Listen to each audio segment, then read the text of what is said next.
Jalan-jalan naik pesawat, turunnya di Lampung Barat. Jika Anda umat Nabi Muhammad, jawablah salam dengan semangat. Assalamualaikum warahmatullahi wabarakatuh. Alhamdulillah, alhamdulillahilladzi 'allama bil qalam, 'allamal insana ma lam ya'lam. Assalatu wassalamu ala asrofil anam wa ala alihi wa sahbihi nabil kiram. Amma ba'd. Yang terhormat segenap dewan juri yang arif dan bijaksana, dan serta saudaraku yang dirahmati Allah. Pertama-tama marilah kita panjatkan puja dan puji syukur atas kehadirat Allah Subhanahu wa Ta'ala yang telah melimpahkan rahmat, taufik, dan inayahnya sehingga sampai detik ini kita masih diberikan kesehatan. Kedua kalinya, sholawat serta salam semoga tetap tercurahkan kepada junjungan kita Nabi Agung Nabi Muhammad Sallallahu Alaihi Wasallam yang telah menuntun kita dari zaman kegelapan menuju zaman yang terang benderang, yakni ad-dinul Islam. Saudaraku yang dimuliakan Allah, ibadah puasa Ramadan adalah perintah dari Allah yang mengandung sejuta hikmah, banyak pelajaran, banyak kebaikan yang bisa kita dapatkan ketika kita menjalankan ibadah puasa. Sebagaimana disebutkan di dalam Al-Quran, surat Al-Baqarah ayat 183. A'udzu billahi minasyaitonir rajim. Bismillahirrahmanirrahim.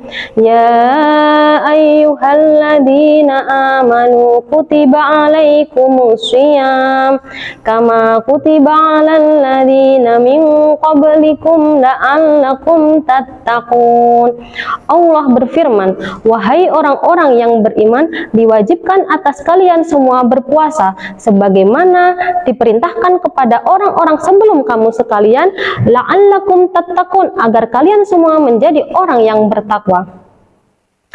Puasa Ramadan mempunyai tujuan agar kita lebih taat kepada Allah, lebih dekat dengan Allah, dan lebih berkomitmen untuk menjalankan perintah Allah dan menjauhi larangan Allah. Lalu, apa hikmah di balik kita menjalankan ibadah puasa?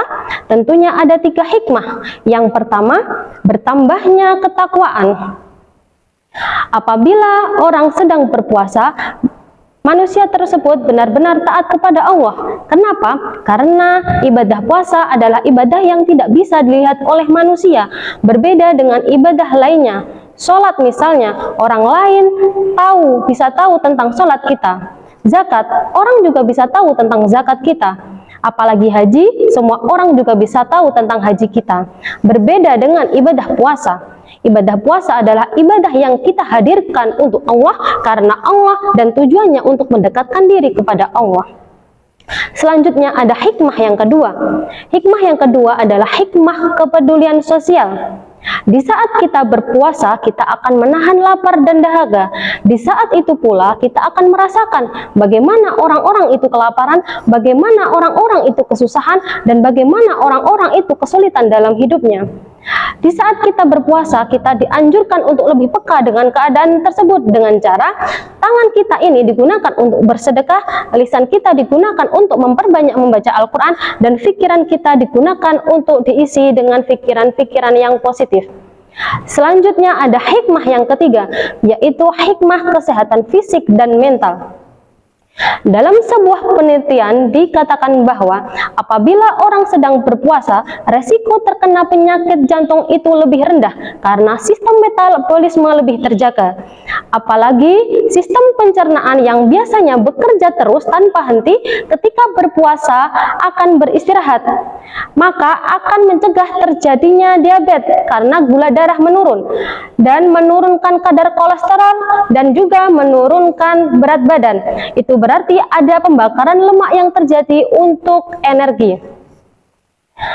Sehingga tubuh kita menjadi baik, sistem metabolisme menjadi baik, dan sistem pencernaan juga akan baik. Selain hikmah secara fisik, ada juga hikmah secara mental. Di saat kita berpuasa, sistem otak akan lebih meningkat. kita bisa mengurangi depresi kita, lebih bisa menahan perilaku kita, jadi mental kita juga akan lebih terjaga. Jadi kesimpulannya adalah ibadah puasa bukan hanya menahan lapar dan dahaga, namun lebih dari itu, ada 3 hikmah yang kita dapatkan. Ada hikmah ketakwaan agar kita lebih dekat dengan Allah, ada hikmah kepedulian sosial agar kita lebih dekat dengan peduli dengan sesama, dan terakhir ada hikmah fisik dan secara mental agar tubuh kita dan pikiran kita lebih terjaga. Sekian dari saya, mohon maaf apabila ada kekurangan. Pergi memancing ikan nila, nila dipancing di hari senja. Mohon undur diri dari saya, ingat pesan jangan lupa puasa. Billahi taufik wal hidayah, waridho wal inayah. Wassalamualaikum warahmatullahi wabarakatuh.